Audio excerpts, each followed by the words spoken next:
Well, how's it going? I got one more classic vehicle I'd like to show you. But first, I'd like to tell you a little bit about why I bought it. Because I feel like the story behind a classic car is what makes it special. And a classic car without a story is missing a little something. Now, this new classic that I bought starts off with regret. See, back in 2021, I feel like I completed everything that I wanted to complete on the blue truck. It was very dependable. I could jump in it. I can drive it anywhere.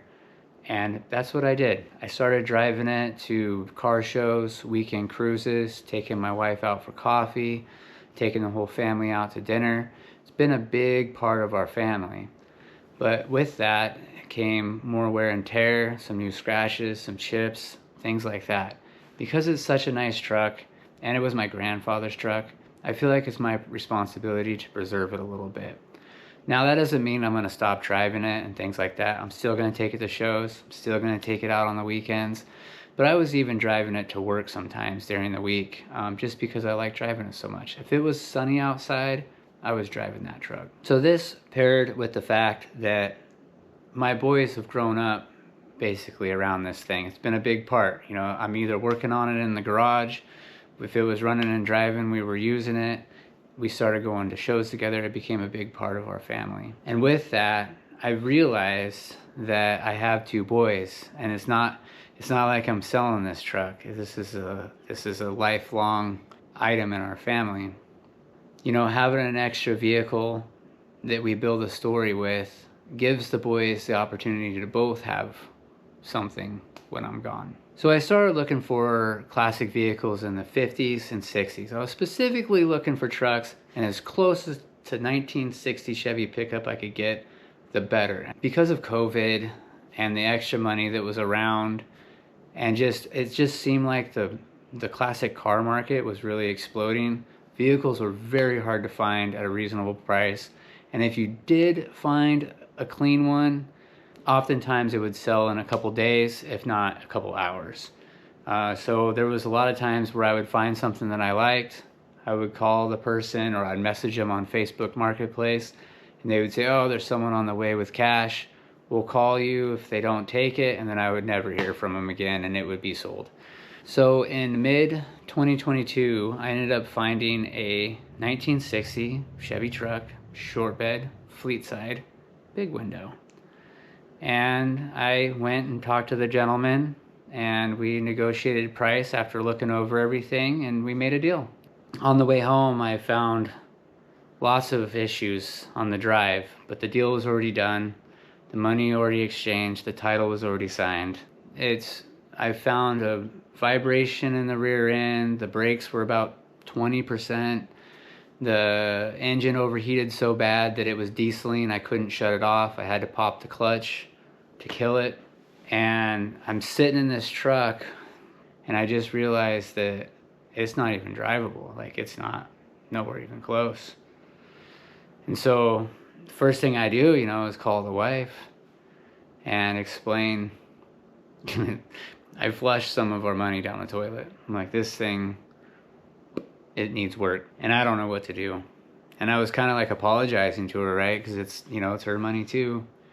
And she's like, well, you fixed the blue truck. You should just fix this one too. So I did.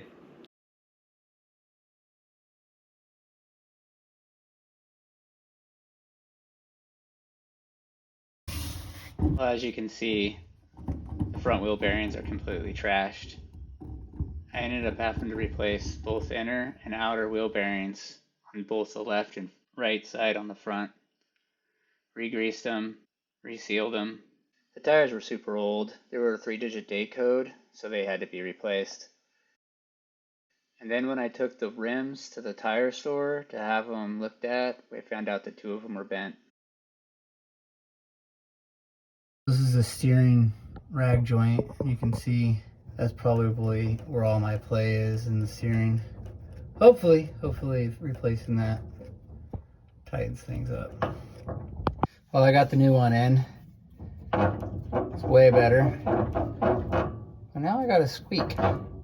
But at least my steering's not about to disconnect from, the wheels.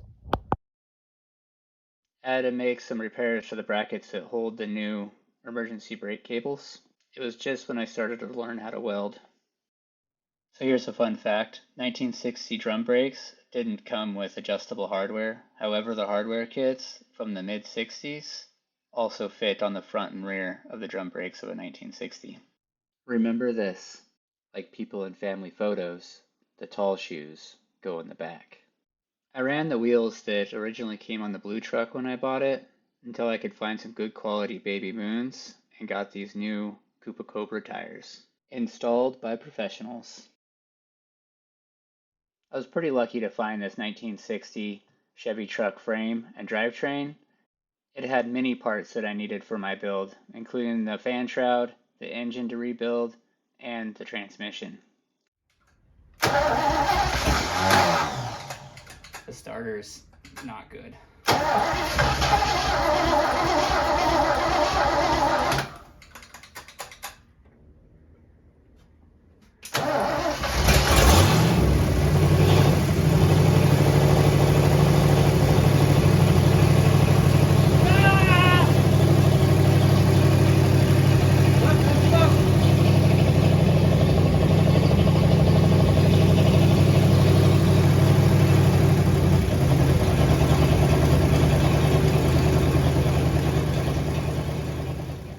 This transmission is currently in the truck, and I just started cleaning things up and putting things in storage. And as far as the frame, I couldn't even give that thing away.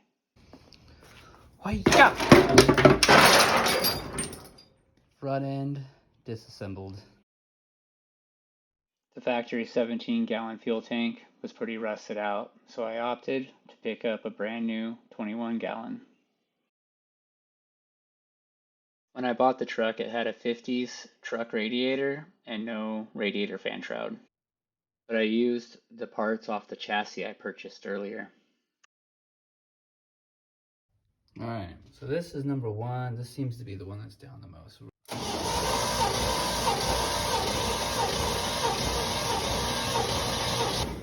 Yeah, 145. Not great compression, but it's at least consistent.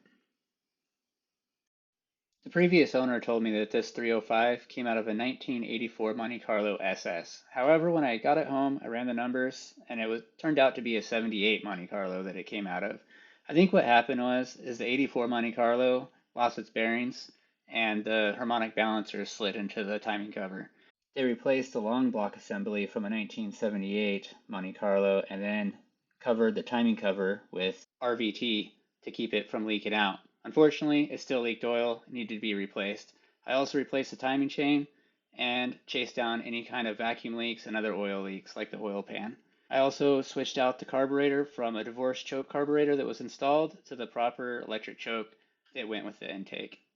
All these changes really helped this engine run a lot better, run a lot cooler, and it no longer leaked oil. However, there are still some issues. It still smoked pretty bad.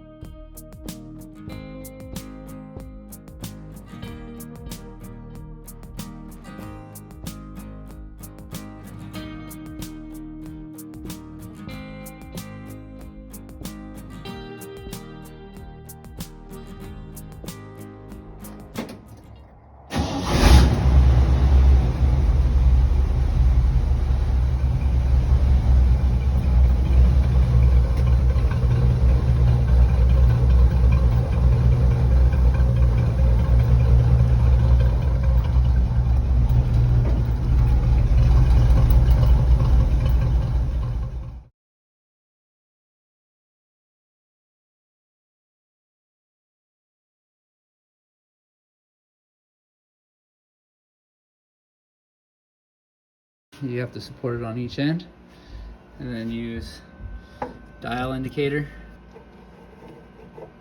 Going 1, 2, 3, 4, 5, 9. So there's 0.1, 0.12, 0.123. Out of spec. That's a lot.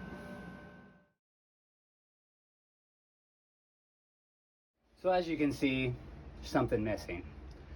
So I pulled the transmission today because every time that I pushed the clutch, it sounded like the truck was summoning demons. It was pretty loud. Thought it was a throwout bearing, which it kind of was. Here's the throwout bearing here, and you can see that the shaft has a little bit of an issue. Yeah. Well, not the clutch.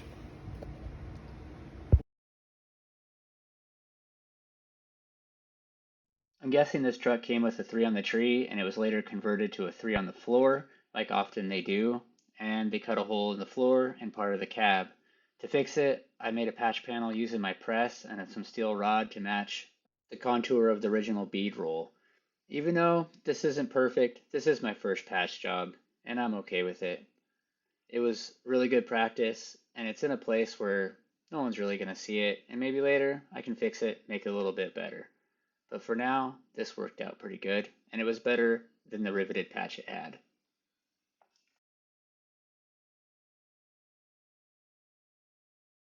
Well, here's the carnage. So we obviously got the drive shaft out. That's still good. I had 2 of these track bars. I rebuilt one, put new bushings in it, so I'm just going to swap them out. And then those are the springs that they heated to shrink, or to lower the truck. You can see that they don't work quite as good when they do that. I've been just battling this stuff. Anyway, but making good progress. All right, so I think the rear end work is done. So I replaced the bushings up there, hardware, and the trailing arms. And you go back, and then I got the sway bar installed. It's all tightened up and good to go. And then I got new 3-inch lowering springs, hardware, and mounting cups. New U-bolts for the rear end, and then I replaced the bushings in here. We also replaced the hardware, and then new shocks, bushings, and hardware. So that was quite a bit of work. Anyway, done. I already put the wheels on, start on the front. Oh man, this was hard, but it's in there. So front sway bar installed, a lot of drilling. I had to go get new hardware because the hardware that came with the kit was terrible, but it's in. Hopefully it handles better. That with the new front struts should be good. When I bought the truck, only the speedometer worked, but then when I went to fix it, I found out it didn't even have a wire harness. So this wire harness, this is out of my blue truck. It had warning lights, and it turns out that the wire harness for a warning light dash also fits the dash with gauges. The only exception is the oil pressure light, because the gauges has a manual oil pressure gauge. All right, so we got dash lights. That red light means that there's no oil pressure, but it's not running, so that's why. We got headlights. We got running lights, both sides. Flip on a blinker, left side. We got left side blinker. Left side blinker. We got right side blinker.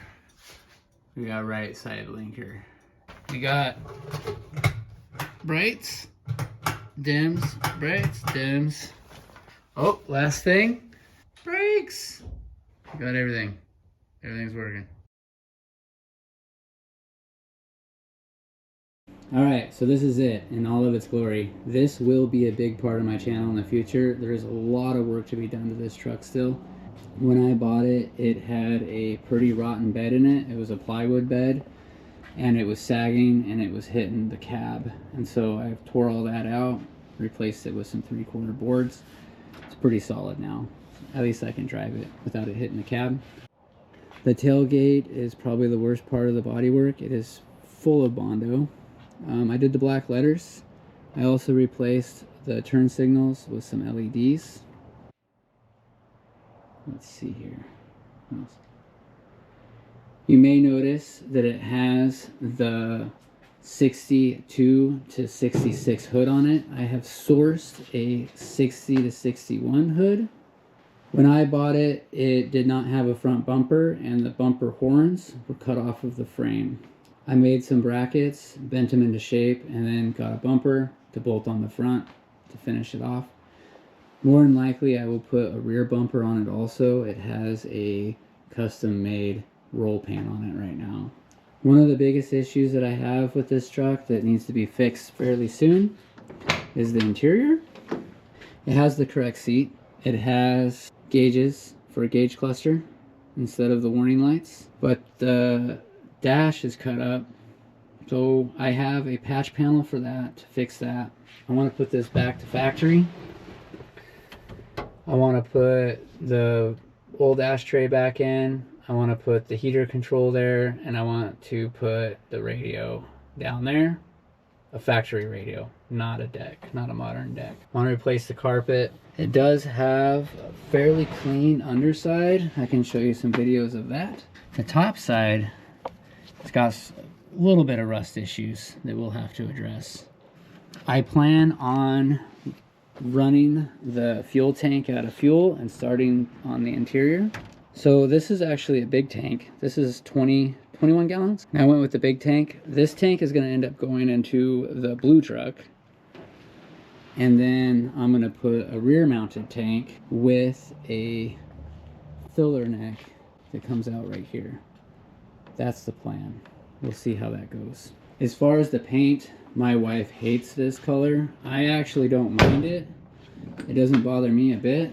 I could go ahead and start it up for you. It actually runs fairly good. See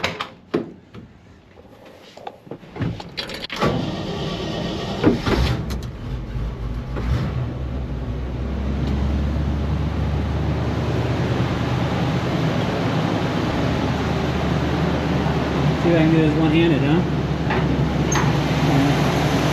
As far as this is concerned, that's what this is over here. This is what's going in it. So that's a 283 with a 4GC carburetor.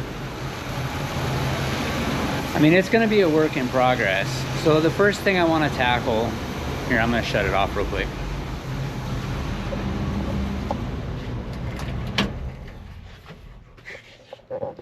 So the first thing I want to tackle is the interior. I'm basically going to take the seat out, take the carpet out. I'm going to clean the whole floor and treat it with some rust treatment in the places it needs it. If I need to do patch panels, I'm going to do that. I want to fix that dash, get it back to factory. I don't have a radio, but I have a radio block-off plate that I'm going to use. And I have a factory heater control and an ashtray to put back in there. There's some other issues too that I need to address. We got, let's see here.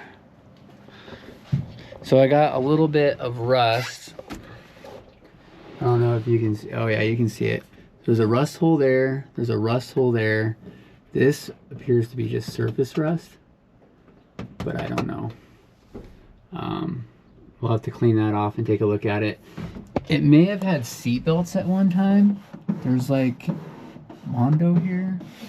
And then there's a little bit of rust above the door that needs to be addressed. I plan on painting the interior factory silver with charcoal, as close as I can anyway. The dash will have to be cleaned up and painted after I do the patch panel, and then also the rest of it. There's some welding that needs to be done, some patch panels, and some just regular cleanup rust. I'm really hoping I don't have to cut off the top to clean out the rust in between the top panel and the cab ceiling.